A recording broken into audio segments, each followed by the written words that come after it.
We hear common worries from MBA reapplicants. Will the school even consider me again? Will they just reject me again outright? Did I miss my best chance? Many admissions officers are actually quite encouraging of reapplications, with reapplicants making up 5 to 10% of the class at some top MBA programs. If you haven't already, make sure you watch part 1 of this 2-part series on MBA reapplicants, where we already covered what to do after multiple rejections, including how to assess what may have gone wrong in your prior application. In this video, we'll be looking forward and discussing how you should rebuild your profile as an MBA reapplicant. The most important thing to remember is that you must show improvement. You cannot submit the same application and expect to see better results. And this is true for all reapplicants. Yes, there are some reapplicants who have an obvious shortcoming, like a low test score, who of course must take steps to improve that score. But even if you were a strong applicant last time who faced just some simple bad luck, you need to show the admissions committee something new. After all, business schools are looking for the type of students who are consistently seeking to grow and are striving for new opportunities. So, what are some practical steps you can take to rebuild your profile? First, let's cover ways to rebuild the academic side of your profile. Retaking your standardized test is one tangible and valuable way to show improvement. This may require investing in a class or a tutor, or even switching from one test to another. For example, from the GMAT to the GRE, if it suits you better.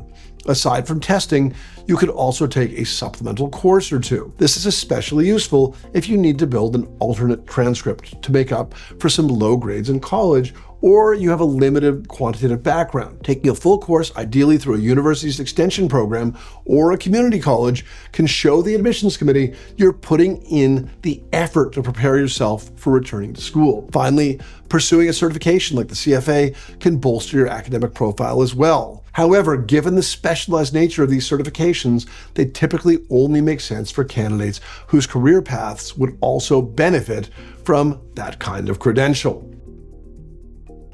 Next, you could seek to improve your profile from a professional standpoint. You could work hard towards a promotion at work.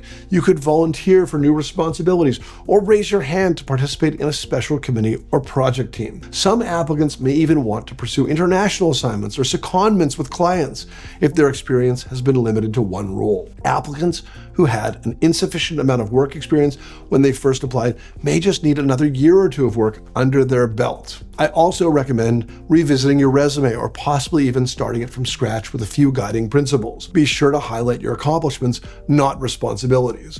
Also, show the impact of your work, ideally through quantifiable results. And please avoid jargon and unnecessary complexity, making sure someone with no training in your field can understand every word. For more on your resume, check out On Track by mbaMission, our robust on-demand MBA application course, which features an entire module on resumes, including several real examples and critiques, plus dozens of other modules, hundreds of lessons on every aspect of the MBA application process. Another strategy to rebuild your profile relates to your professional goals. Perhaps you didn't articulate a clear, realistic plan for your post-MBA goals when you last applied, or perhaps the additional time has given you space to reflect more deeply on your ideal career path. Take a fresh look at your career goal statement. Make sure you can connect the dots between where you've been and where you want to go, and why you need an MBA to get there. If you've done more research, networked with new people, or learned new skills that relate to your goals, be sure to mention those ways you've taken action to advance your goals. And yes, it is completely fine to present a fine-tuned or even a different career goal statement as a reapplicant. Admissions committees do not expect you to be static. Change that is explained is completely acceptable.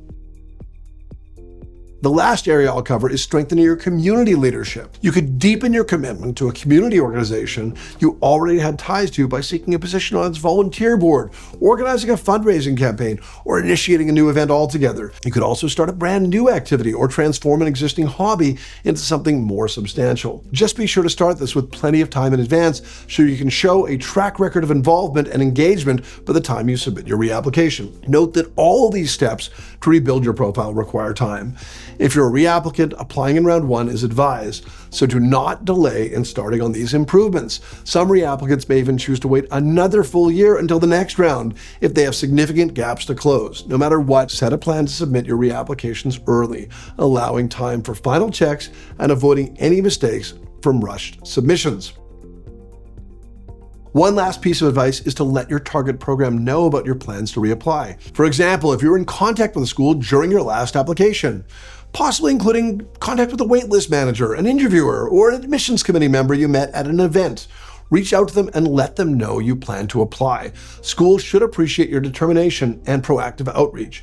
And if you don't have one of those contacts, then start networking with the school to make one. Hopefully, you have more direction now on how to rebuild your profile as a reapplicant and can reapply with confidence.